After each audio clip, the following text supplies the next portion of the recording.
नमस्कार, मैं वकार यूनुस। स्वागत है आपका CCL ऑनलाइन क्लास प्लेटफॉर्म पर। आज हम डिस्कस करने वाले हैं potentiometer. First of all, what is potentiometer? Potentiometer is a device which is measured actual value of potential, which is measured actual value of potential। जो कोई भी जो पोटेंशियल होता है between two ends of the wire, कोई wire के दो ends के बीच में जो पोटेंशियल होता है वो एक्यूरेट पोटेंशियल अगर हम किसी से मेजर करते हैं तो वो क्या होता है, अपना वो डिवाइस क्या होता है, पोटेंशियोमीटर होता है। क्या डिवाइस होता है? पोटेंशियोमीटर। उसी को अपन क्या बोलते हैं? पोटेंशियोमीटर। अगर मैं यहाँ से डेफिनेशन की बात करूं तो बोल सकते हो आप, it is a device which is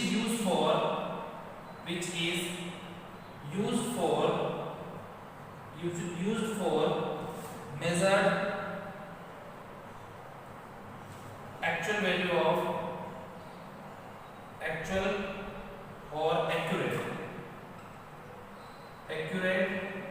value of potential।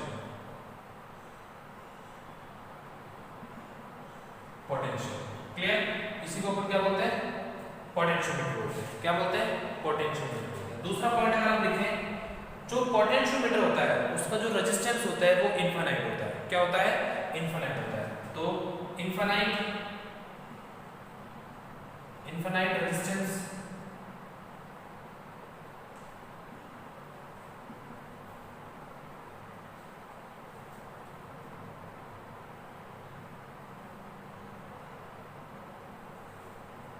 क्या होता है उसका, जो मतलब पोटेंशियोमीटर होता है उसका रेजिस्टेंस क्या होता है? इनफाइनाइट होता है ना। अपन यहाँ सिंपल अगर दूसरे वर्ड में अपन ये भी बोल सकते हैं कि the resistance of potentiometer is infinite. Clear? अपन अगर दूसरे वर्ड्स में लिखें तो बोल सकते हैं the resistance of potentiometer is infinite. Clear? क्या होता है? इनफाइनाइट होता है। ठीक है। अब एक बात और है यहाँ पर कि पोटेंशियोमीटर पोटेंशियल को मेजर करता है, लेकिन इससे पहले हमने पढ़ा था कि पोटेंशियल किससे मेजर होता है? वोल्टमीटर से। तो वोल्टमीटर से पोटेंशियल मेजर होता है और पोटेंशियोमीटर से भी मेजर होता है। तो इसमें दोनों में क्या फर्क है? तो यहाँ पर ध्यान रखना कि जो पोटेंशियोमीटर होता है वो किसी भी जो पोटेंशियल होगा उसकी एक्यूरेट वैल्यू शो करेगा, और जो वोल्टमीटर होगा वो एक्यूरेट वैल्यू शो नहीं करेगा। क्या नहीं करेगा? एक्यूरेट वैल्यू शो नहीं करेगा। आप बोलते हैं कि सर ऐसा क्यों? बिल्कुल सही बात है आपकी, सोचने वाली है कि सर ऐसा क्यों होता है। तो उसका रीजन है, उसका रीजन ये है कि जो पोटेंशियोमीटर होता है उसके अंदर जो रेजिस्टेंस होता है वो इनफाइनाइट होता है और उसके अंदर इनफाइनाइट नहीं होता है। ठीक है, चलो सर ये भी हमने मान लिया। और भी कुछ अगर इस तरीके से इसको कहें कि सर कुछ और भी बताओ, कुछ और डीपली जाने की कोशिश करो, एग्जाम्पल के थ्रू समझाओ, तो हम इसका एग्जाम्पल लेते हैं। लाइव एग्जाम्पल है, आपके घरों के अंदर नॉर्मली सबमर्सिबल लगी होती है और सबमर्सिबल जो अपने को वाटर पंप मतलब पानी बाहर निकाल के देती है। ठीक है, तो वहां पर एक उसका मीटर लगा होता है, या आप उसको ये बोल सकते हो कि उसका एक स्टार्टर होता है। जानते हो स्टार्टर क्या होता है? जो मोटर को स्टार्ट करता है। जब मोटर स्टार्ट नहीं है तो वहां पर जो आपकी वोल्टमीटर है उसकी रीडिंग देखो, देख रीडिंग आपने। जब आपने स्टार्ट नहीं है तो आपने उसकी रीडिंग देखी, लेकिन जैसे ही आपने वहां पर ग्रीन बटन को दबाया, जैसे आपने ग्रीन बटन को प्रेस किया तो वोल्टमीटर की रीडिंग कम हो गई। यस और नो? होता है ऐसा? अगर नहीं है, अगर आपने ऐसा नहीं देखा है तो आज देख लेना, कल देख लेना, जब भी आपको टाइम मिले जरूर देख लेना। उसमें एक्चुअल में ऐसा होता है कि जैसे ही करंट का फ्लो स्टार्ट होता है, जैसे ही स्विच दबाओगे तो करंट का फ्लो स्टार्ट होगा, मोटर चलेगी। करंट का फ्लो स्टार्ट होते ही जो अपना वोल्टमीटर के अंदर जो वोल्ट होता है वो कुछ कम हो जाता है। इसका मतलब ये होता है कि जब वो बंद था तो दोनों वायर के जो कनेक्शन थे वो ऑफ थे। इसका मतलब हमारा जो इंस्ट्रूमेंट था वो आइसोलेट था, करंट फ्लो नहीं हो रही थी। आइसोलेट होने का मतलब उनके बीच में रेजिस्टेंस क्या था? इनफाइनाइट, तो वैल्यू ज्यादा थी। लेकिन जैसे ही उसमें करंट का फ्लो हुआ तो वैल्यू कम हो गई। इसका मतलब अगर किसी कंटेंट के अंदर करंट फ्लो होती है तो पोटेंशियल हमेशा कम शो होगा। ये राइट है, समझ आ गया? अगर इनफाइनाइट है मतलब कि करंट का फ्लो नहीं हो रहा है, रेजिस्टेंस इनफाइनाइट का मतलब यही तो होता है ना, करंट का फ्लो नहीं हो, तो वहां पर जो पोटेंशियल होता है वो एक्रोड होता है। इसीलिए हमने यहाँ पर एक इनफाइनाइट रेजिस्टेंस का डिवाइस बनाया जिसको हमने क्या बोल दिया, पोटेंशियल बोल दिया, और उसके हेल्प से हमने क्या किया है, कैलकुलेट करते हैं क्या, पोटेंशियल। समझ आ गया? यही हमारा क्या होता है, पोटेंशियोमीटर डिवाइस होता है। अगर इसका डायग्राम वगैरह भी अगर आप देखना चाहो वोल्टमीटर का, तो आपने इस तरीके से डायग्राम देखा होगा। यहाँ पे रेजिस्टेंस लगा देते हैं और यहाँ पर एक वोल्टमीटर लगा देते हैं। ये रेजिस्टेंस क्या होता है, इनफाइनाइट होता है। अगर इसको बोल दें इनफाइनाइट तो ये क्या बन गया अपना पोटेंशियोमीटर बन गया। ठीक है, इसको इस तरीके से शो कर सकते हो, लेकिन अभी अपने को अब एक्चुअल में जो पोटेंशियोमीटर होता है उसको हम अभी शो कर लेंगे। ठीक है, अब नेक्स्ट जो टॉपिक है हमारा वो है पोटेंशियोमीटर कंस्ट्रक्शन, कि पोटेंशियोमीटर बना कैसे होता है। ठीक है, तो हमारा टॉपिक क्या है, पोटेंशियोमीटर कंस्ट्रक्शन। नेक्स्ट टॉपिक है अपना पोटेंशियोमीटर कंस्ट्रक्शन। कंस्ट्रक्शन का मतलब इसकी बनावट, कि हमारा जो पोटेंशियोमीटर है वो किस तरीके से बना होता है, वो हम यहाँ पे पढ़ने वाले हैं। कि हमारे जो पोटेंशियोमीटर है उसकी बनावट कैसी होती है, वो चीज़ अब हम देखेंगे। ठीक है, तो उसके लिए अपने क्या लेना है, एक वुडन बॉक्स लेना होगा। ये क्या है अपना, एक वुडन बॉक्स है। क्या है, वुडन बॉक्स है। इस वुडन बॉक्स में ऊपर का जो पार्ट होता है उसमें स्केल लगा देंगे। क्या लगा देंगे, स्केल लगा देंगे। ठीक है, स्केल क्या है, उसकी लेंथ को मेजरमेंट करेंगे। किसी वायर की लेंथ को मेजरमेंट करने के लिए हमने क्या लगा दिया, यहाँ पर एक स्केल लगा दिया। क्या लगा दिया भाई, एक स्केल लगा दिया। समझ आ गया, इसमें क्या लगा देंगे, स्केल लगा देंगे। अब यहाँ से एक वायर इसमें खींच देंगे और वायर इस तरीके से 10 मतलब 10 फेरो होने चाहिए। कितने होने चाहिए, 10 होने चाहिए। इसका मतलब जो वायर की टोटल लेंथ होती है वो 1 मीटर होती है और 100 सेंटीमीटर के 10 वायर हम इस तरीके से यहाँ पे ऐड कर देंगे, मतलब उनको पेच कस देंगे। तो उस तरीके से उसको हम शो कर सकते हैं। अगर इस तरीके से आप शो करते हो तो समझ जाना कि आपसे 1 2 3 4 5 6 7 8 9 10। ठीक है, 2 पॉइंट हो गए हमारे। इसको बोल दिया हमने ए, इसको बोल दिया बी। ए और बी पॉइंट को हम यहाँ पर जो हमारा पार्ट है एक सेल से, इसको बोल देंगे पीपी। ठीक है, यहाँ एक की हो गई और यहाँ रियोस्टेट हो गया, जिसको हम क्या बोल देंगे आरएच। ठीक है, इस रियोस्टेट से हम इसको इस तरीके से यहाँ से इसको कनेक्ट कर देंगे। ठीक है, ये तो हमारा प्राइमरी सर्किट हो गया। और दूसरे सर्किट में हम यहाँ पर दूसरा सेल लगा देंगे प्लस माइनस, जिसको बोल देंगे ईएस। और यहाँ पर कोई गैल्वेनोमीटर लगा देंगे जी। गैल्वेनोमीटर समझते हो आप, क्या शो करता है। और यहाँ पर एक की लगा देंगे, जो भी लगा देंगे। ये हो गया हमारा रिसर्कुलेशन जी, है ना, जिसको बोलते हैं जी में रिसर्कुलेशन बोलते हैं, जो भी। तो यहाँ पर अगर मैं बात करूँ ईपी, तो ये हो गया अपना प्राइमरी सेल, प्राइमरी सेल। और जो अपना की जानते हो आप, आरएच जानते हो क्या होता है, रियोस्टेट। क्लियर, और अपना ईएस हो गया सेकेंडरी सेल। ठीक है, जी अपना हो गया गैल्वेनोमीटर। क्लियर, और अपना जे हो गया यहाँ पर जोकी। ठीक है, और बस इतना सा लिखना था। ये अपना स्केल हो गया, ये लिख देंगे। ये वायर हो गया, और किसका बना होता है, ये मैग्नीन। पढ़ चुका हूँ, पढ़ा चुका हूँ आपको। और कांस्टेंट। ठीक है, ये एक इसको बोलते हैं अपन, जो वायर की प्रॉपर्टी कहने का मतलब एक कंटेंट होता है। किसका बना होता है, वो मैग्नीन और कांस्टेंट का बना होता है। ठीक है भाई, ये चीज क्लियर हो गई होगी मेरे हिसाब से। जो लेंथ ऑफ वायर है वो क्या होती है, लेंथ ऑफ द वायर क्या होगी भाई, 1 मीटर। ठीक है, तो एक फेरा कितना होता है इसमें, 100 सेंटीमीटर। ध्यान रखना, हमने मीटर ब्रिज स्टडी किया था। जो मीटर ब्रिज था उसके अंदर एक जो वायर की लेंथ थी वो कितनी थी, टोटल 100 सेंटीमीटर थी। क्या थी, 100 सेंटीमीटर थी। तो अपन उसी तरीके से यहाँ पे इस चीज को कर लिया। ये तो हो गई कंस्ट्रक्शन। अब कंस्ट्रक्शन में क्या, हम 2 सेल यूज करेंगे, की यूज करेंगे, रियोस्टेट करेंगे। वुडन बॉक्स होगा, इसको बोल देंगे वुडन बॉक्स। इसके ऊपर रखा हुआ है वुडन बॉक्स होगा। ठीक है, वुडन बॉक्स। ये क्या हो गया, वुडन बॉक्स हो गया, बी पॉइंट हो गया। अपन ये पॉजिटिव, ये चीजें हम बहुत सारी चीजें हैं तो जो बाकी हैं उनको हम पढ़ लेंगे। लेकिन अभी सिर्फ मैंने कंस्ट्रक्शन बताया था आपको, इस तरीके से आप इसका डायग्राम बना सकते हो। दूसरा डायग्राम बनेगा इसका सर्किट डायग्राम, वो बनाएंगे तो वहां से ज्यादा अच्छे तरीके से आपको समझ आ जाएगा। ये चीज देख सकते हो, आपको जो भी नोट्स है इसके पीडीएफ में मिल जाएंगे, वहां से आप पढ़ लोगे तो आपको इजीली क्लियर हो जाएगा। ठीक है, अब हम कंस्ट्रक्शन के बाद अब हम जाते हैं इसकी वर्किंग पर। किस पे जाएंगे, वर्किंग पर। तो वर्किंग पे जाएंगे तो ही हमारे यहाँ पर क्या बनेगा, एक सर्किट बनेगा जिसको बोलते हैं इलेक्ट्रिक सर्किट। क्या बोलेंगे, इलेक्ट्रिक सर्किट बोलेंगे। तभी यहाँ पर कंस्ट्रक्शन के बजाय क्या लिखेंगे, यहाँ पर इसकी वर्किंग की, ये काम कैसे करता है। ठीक है, बड़ी चीजें अच्छी हैं कि किस तरह से काम करता है। हम लिखेंगे पोटेंशियोमीटर वर्किंग। क्या लिख दिया, पोटेंशियोमीटर वर्किंग, कि पोटेंशियोमीटर वर्किंग है। अब बहुत इंपॉर्टेंट है, तो सबसे पहले इसमें लिखेंगे हम सर्किट डायग्राम। सर्किट डायग्राम, ठीक है, कि अपना जो सर्किट डायग्राम होगा वो क्या होगा, वो देखने वाली बात है।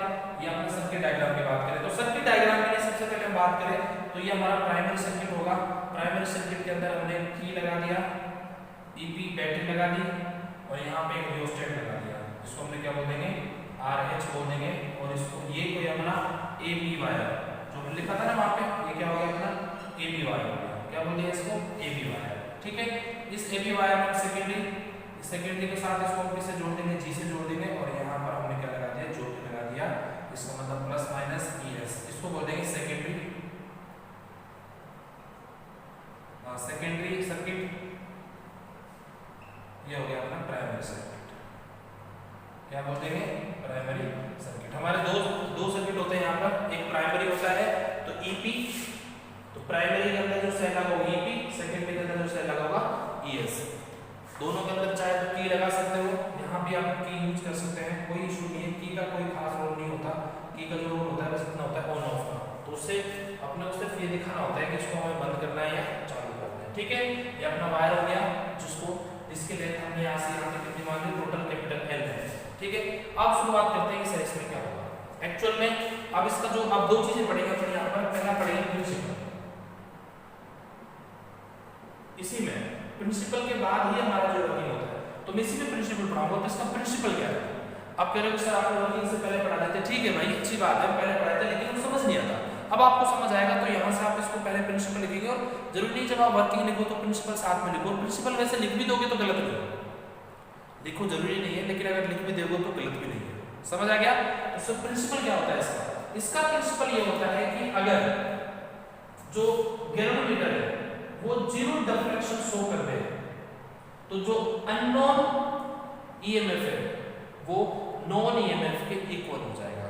क्या हो जाएगा, नॉन EMF के इक्वल हो जाएगा। कौन, अननोन EMF, अननोन EMF और नॉन EMF। अब ये जो इसका जो इसके AB वायर के अंदर जो EMF आता है वो किसकी वजह से आता है, EB की वजह से। इसका मतलब A और B के अंदर जितना पोटेंशियल ड्रॉप होगा वो किसके इक्वल होगा, EP के इक्वल होगा। A से लेकर B तक, ध्यान रखना यहाँ तक नहीं, सिर्फ पूरा B तक, मतलब कि A से लेकर B तक जो पोटेंशियल ड्रॉप है वो किसके अंदर है, EP के बराबर है। अब इसमें इसका कितना है तो इससे कंपैरिजन कर लेंगे, और यहाँ ज्योति को एडजस्ट करने के बाद हमें जो पैरामीटर्स होते हैं हमारे, जो हमारे स्केल वगैरह है उसके अनुसार उसकी लेंथ वगैरह कैलकुलेट करने के बाद हम उसकी आगे पढ़ेंगे, हम एक पोटेंशियल ग्रेडियंट वो स्टडी कर लेंगे। ठीक है, लेकिन इससे पहले हम पोटेंशियल की बात करते हैं। तो प्रिंसिपल लिखना है कि when galvanometer shows null deflection, then unknown EMF is equal to non EMF of cell।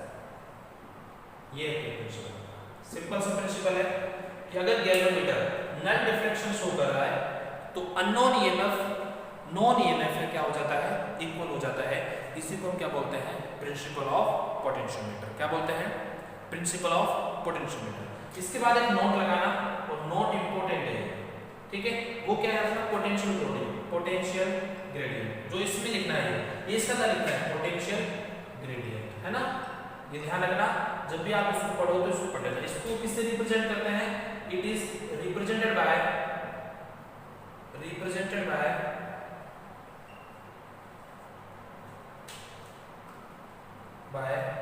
Small x। किससे रिप्रेजेंट करते हैं, स्मॉल x से रिप्रेजेंट करते हैं। ठीक है, अब स्मॉल x के बाद अगर हम लिखेंगे पोटेंशियल ग्रेडियंट की डेफिनेशन क्या है, तो आप बोल सकते हो potential drop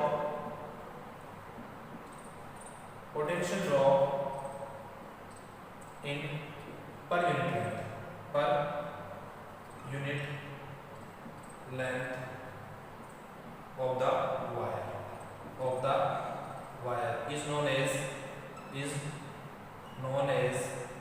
potential gradient, PG, known as potential drop in per unit length of the wire. Clear? इसलिए क्या होता है हमारा पोटेंशियल ग्रेडियंट होता है। जैसे फॉर एग्जांपल मैं आप जो ए बी वायर है, अब इसके लिए मैं इसी को कंटिन्यू करता हूं, तो यहां से अपन लिख सकते हैं, ये तो अपना फेज हो गया, एक फेज और लिख देते हैं, when इसी नोट के अंदर चल रहा है, when length of the wire, length of AB wire is L and potential drop VAB then PG, potential gradient क्या हो जाएगा, X equals to VAB upon L। ठीक है, we know that VAB किसके इक्वल हो जाएगा, EP के, क्योंकि जितना पोटेंशियल EMF इसका, जितना पोटेंशियल इसका उतना ही तो ड्रॉप होगा भाई, जितना इसमें पोटेंशियल है उसके तो ड्रॉप होगा AB के बीच में, तो VAB इक्वल्स टू क्या बोल सकते हैं, EP। तो यहां से ये हो सकता है X equals to EP upon L, हो सकता है नहीं हो सकता है। अब ये भी हो सकता है, इसी नोट में चल रहा है when resistance of the wire is L and current is I, then X क्या हो जाना है भाई, V E की क्या हो जाएगा, IR, तो I R अपॉन L। तो यहां से ये बोल सकते हैं कि X equals to I R upon L, यही तो लिखा मैंने वापस, तो R upon L equals to बोल सकते हैं R M। ठीक है, तो X इक्वल्स टू क्या हो जाएगा, I R M।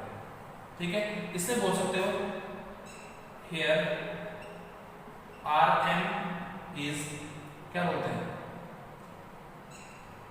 Unit length resistance, clear? कोई दिक्कत किसी को नहीं होनी चाहिए, अगर है तो क्लियर हो जाएगी। ये हमारा क्या होता है, पोटेंशियल ग्रेडियंट होता है। पोटेंशियल ग्रेडियंट किसी वायर की लेंथ में पोटेंशियल ड्रॉप को रिप्रेजेंट करता है।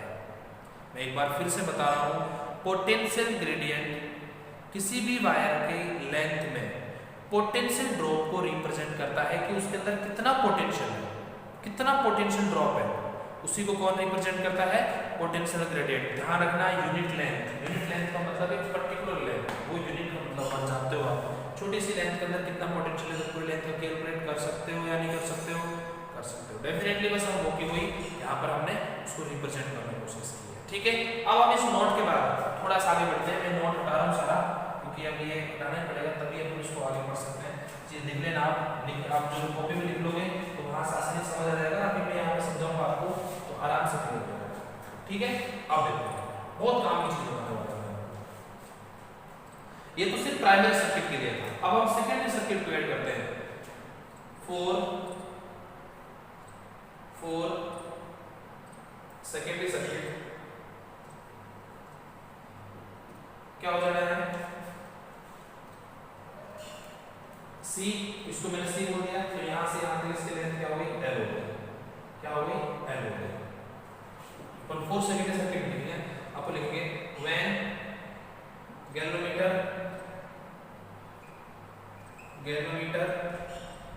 shows null deflection then potential gradient X equals to, अब देखो यहाँ पर पूरे दिन का VAB, अब यहाँ पे AC है तो क्या हो जाएगा, VAC हो जाएगा ना, कितनी लेंथ में रहेगा L, तो क्या हो जाएगा VAC अपॉन, हो गया ना। और जो VAC है अगर नल डिफ्लेक्शन है तो यहाँ पर जो VAC है वो किसके इक्वल हो जाएगा, ES, क्योंकि VAC ES दोनों इक्वल होंगे तभी तो क्या शो करेगा, ये नल डिफ्लेक्शन शो करेगा। ठीक है, अदरवाइज नहीं करेगा। तो VAC इक्वल टू क्या हो जाएगा, ES, तो यहाँ पे X इक्वल टू क्या बोल सकते हैं अपन, ES अपॉन L। तो यहाँ से ये भी बोल सकते हैं क्या, ES इक्वल टू XL। अगर अपने को XL कैलकुलेट करना है तो ये तो पोटेंशियल ग्रेडियंट पता हो और लेंथ पता हो तो अपन क्या कैलकुलेट कर सकते हैं, ES कैलकुलेट कर सकते हैं। इसका मतलब अननोन EMF को हम यहाँ से कैलकुलेट किया जा सकता है। अननोन ईएमएफ को हम यहाँ से कैलकुलेट कर सकते हैं। ठीक है, कोई दिक्कत किसी को नहीं होनी चाहिए मेरे हिसाब से। लिख देना about equation is represent the EMF of unknown resistance. Clear? With the help of this formula we can calculate EMF of unknown cell, unknown EMF of cell. ठीक है, ये भी अपन यहाँ से बोल सकते हैं। अब इसके दो नोट है, फर्स्ट नोट क्या है, सेकंड नोट क्या है, वो चीज हमारे लिए इंपॉर्टेंट है। मैं ये हटा देता हूँ। नोट दोनों है, इंपॉर्टेंट है अपने लिए। अगर उन दोनों नोट की हम बात करेंगे तो आपको वो वहां से अच्छी तरीके से क्लियर हो जाएगा। अगर वो क्लियर नहीं हुआ तो फिर आपको मजा नहीं आएगा। सबसे पहले हम बात करते हैं नोट फर्स्ट। देखो भाई, नोट फर्स्ट क्या है? नोट फर्स्ट ये है कि अगर जो हमारा सी पॉइंट है इसको हम यहाँ से चेंज कर देते हैं, इसका मतलब इसको एडजस्ट करके चेंज कर देते हैं। या तो ये बी की तरफ चला जाए या ये ए की तरफ चला जाए। मान लीजिए ए की तरफ चला गया, अभी इसको मैंने C1 बोल दिया, C1 की लेंथ मैंने L1 बोल दी। ये तो नॉट फर्स्ट हो गया। तो क्या चेंजेस होंगे? और दूसरा हमारा चेंज है कि ये यहाँ से लीवर यहाँ पे ये C2 पे पहुंच जाए, तो यहाँ पर जो हमारी लेंथ जाएगी उसको क्या बोल देंगे? L2 बोल देंगे। क्या बोल देंगे? L2। तो अब हमने बोल दिया व्हेन जो कि एट C1 कहां पर हो? C1 पर। देन अब अपने क्या कैलकुलेट करना है? अगर C1 पर हो तो क्या होगा? देन जो हमारा इलेक्ट्रिक सर्किट के अंदर जो करंट है इसका मतलब वो क्लॉकवाइज होगी या anti clockwise. Then deflection in galvanometer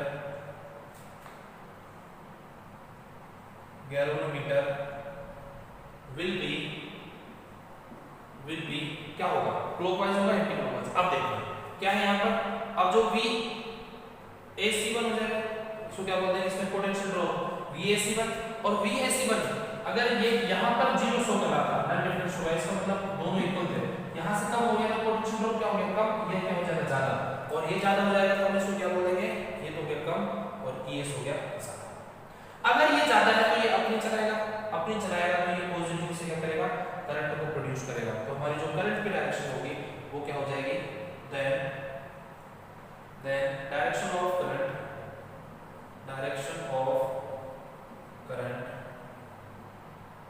क्या हो जाएगा? A C1 G ES clockwise. It means क्या होगा? ये क्लॉकवाइज क्या हो जाएगा? क्लॉकवाइज हो जाएगा। ठीक है, चीज क्लियर हो गई? इस तरीके से चलेगा।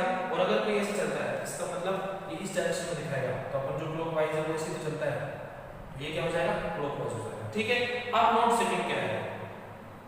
नोट सेकंड में सिर्फ वही कि व्हेन सेकंड नोट है आपका ये, इसके अंदर क्या लिखा है अपन वही चीज क्लियर करने की कोशिश करें। व्हेन ध्यान रखना भाई, जो कि 8 C2 होगा, देन कोई deflection in galvanometer will B. ठीक है, मैं ये क्या लिखना है आपको? ये यहां लिखना है आपको। ठीक है, तो क्या हो जाएगा? VAC2। अब ये ग्रेटर देन हो जाएगा किससे? ES। अगर ये ग्रेटर देन हो तो अपनी चलाएगा, इसका मतलब अब एंटी क्लॉकवाइज हो जाएगा। इसका मतलब अगर अपन बात करें तो A अब आएगा अपना A ES G C2 वापस। इसका मतलब अब क्या हो जाएगा? ये एंटी क्लॉकवाइज। क्या हो जाएगा? Anti clockwise. तो ये चीज आप क्लियर हो गई क्या? कोई दिक्कत किसी को? मेरे हिसाब से नहीं होनी चाहिए। अगर किसी को यहाँ पे परेशानी है तो वो इसको दोबारा पढ़ लेगा इसी तरीके से, तो समझ आ जाएगा। और भी दिक्कत है तो आप कमेंट बॉक्स में हमें इन्फॉर्म कर दीजिएगा। ठीक है, अब हम बात करते हैं नोट थर्ड। जो हमारा नोट थर्ड है वो इससे भी ज्यादा इंपॉर्टेंट है, उसके लिए हम अब बात करें हम नोट थर्ड के लिए। तो नोट थर्ड के लिए देखो ध्यान से, ये दोनों समझ आ गए होंगे आपको। अगर आपको अपना फीडबैक देना है तो आप अपने जो भी कमेंट बॉक्स है वहां जाके आप अपना कमेंट करके हमें फीडबैक दे सकते हैं। तो अब हम बात करते हैं नोट थर्ड कि नोट थर्ड में क्या है। मेरी बात सुनो भाई ध्यान से। हमने अभी जस्ट पढ़ा है कि इंटरनल रेजिस्टेंस, कोई भी जो सेल होता है उसका क्या होता है? इंटरनल रेजिस्टेंस होता है। और नहीं हो जरूरी थोड़ी है उसको नेग्लिजिबल भी मान सकते हैं, हो भी सकता है। ठीक है, और अगर जो रियोस्टेट है उसका भी रेजिस्टेंस होता है, ये भी रेजिस्टेंस ही तो है, इसका और इस सेल का दोनों क्या हो सकता है? रेजिस्टेंस हो सकता है। तो देख सकते हैं यहाँ पर when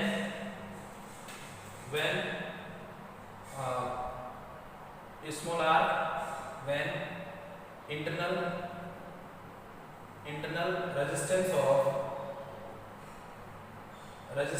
ऑफ सेल क्या हो जाएगा, स्मॉल आर एंड रियोस्टेट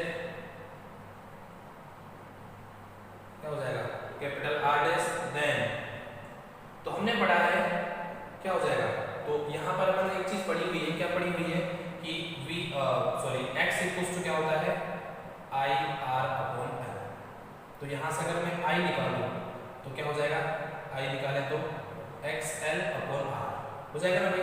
तो यहाँ से क्या हो जाएगा, I equals to x L और आर। अब तीनों सीरीज में इंटरनल का सेल भी होगा और ये रेजिस्टेंस ये भी आपस में पूरा सर्किट किसमें, सीरीज में, तो ऐड हो जाएगा। तो क्या हो जाएगा, R plus small R plus R dash. ये तो कब है, जब इफ आर इक्वल्स टू 0 और R dash equals to 0, then अगर दोनों को नेग्लिजिबल मान लिया जाए तो आई इक्वल्स टू क्या हो जाएगा, एक्स एल अपॉन आर, जो हम ऑलरेडी पढ़ चुके हैं। यही तो पढ़ा है हमारे यहाँ से, ये साइड रिलेटेड है, ये हम जानते हैं, ठीक है। ये था अपना नोट थर्ड। अब हम बात करते हैं नोट फोर की। नोट फोर देखो, अब हमें पता है कि जो R होता है, इस R को हम जानते हैं, यानी देना we know that R equals to rho L upon A। ये कहाँ पढ़ा भाई, R proportional L, chapter number 5 में हमने स्टडी किया था रेजिस्टिविटी का। ये रेजिस्टिविटी होती है, L upon A होता है। यहाँ से अगर अपन इसको पुट करें तो यहाँ से क्या हो जाएगा, I equals to XL A upon rho L। L से L कैंसिल, यहाँ से क्या लिख सकते हैं, I equals to X A upon लिख सकते हैं, ये लिख सकते हैं भाई। हमने यहाँ पर इसको रो एल लिखा अपॉन ए ऊपर चला गया, एल से तो क्या आ गया, x A upon rho. Clear, ये चीज क्लियर हो गई। हम इस तरीके से बहुत अच्छे तरीके से जानते हैं इसको, और यहाँ से एक्स की वैल्यू भी हम उस तरीके से निकाल सकते हैं। तो यहाँ से चीज क्लियर होती है हमारी, या एक्स, अब इसमें एक्स निकाले तो एक्स इक्वल्स टू क्या हो जाएगा, देखो फटाफट एक्स इक्वल्स टू निकालने के लिए तो यहाँ से अपन रो आई अपॉन क्या हो जाएगा, ए। तो यहाँ से इस फॉर्मूले से देखो, इस फॉर्मूले से एक चीज क्लियर होती है हमारी कि x प्रोपोर्शन क्या होता है, रो, x प्रोपोर्शन क्या होता है, आई, x प्रोपोर्शन का 1/a। अब इसके जो इंपॉर्टेंट पॉइंट बनते हैं, अपन कह सकते हैं कि potential gradient is directly proportional to the resistivity. और रेजिस्टिविटी किस पे डिपेंड होती है, नेचर ऑफ मैटर। कोई जो मैटर है उसका नेचर क्या है, किस कैसी प्रकृति का बना हुआ है, ठीक है। और potential gradient is directly proportional to x, जितना x होगा उतना पोटेंशियल ग्रेडियंट बढ़ जाएगा और क्रॉस सेक्शन एरिया पे चेंज हो जाएगा। तो अब इसमें अगर हम बात करें इसके कुछ इंपॉर्टेंट पॉइंट्स की, तो अपन यहाँ से ये नोट अगर क्लियर हो गए हो तो कुछ इंपॉर्टेंट पॉइंट्स इससे जुड़े हुए हैं, जो मैं लास्ट में आपको क्लियर कर देता हूँ। उसके बाद अपने को फिर कोई परेशानी वाली बात नहीं रहेगी, ठीक है। तो हम बात कर रहे हैं important points, I dot T. Clear, तो इससे इंपॉर्टेंट पॉइंट्स क्या हो सकते हैं। पहला तो ये हो सकता है कि potential gradient is depend on matter nature, हो गया भाई। दूसरा is depend on cross section area, cross section area, ठीक है। और तीसरा हो सकता है एक्स किस पे डिपेंड है, इलेक्ट्रिक करंट पर, इलेक्ट्रिक करंट, ठीक है। ये पॉइंट्स हैं। अब हमारा इससे जुड़े हुए कुछ प्रीक्वेशंस हैं। अगर हम बात करें प्रीक्वेशंस की बात करें तो प्रीक्वेशंस क्या होंगे, देखो अगर हम प्रीक्वेशंस की बात करें जिनको हम क्या बोलते हैं, सावधानियां, उनके लिए हम बात करें तो सिंपल समझते हैं।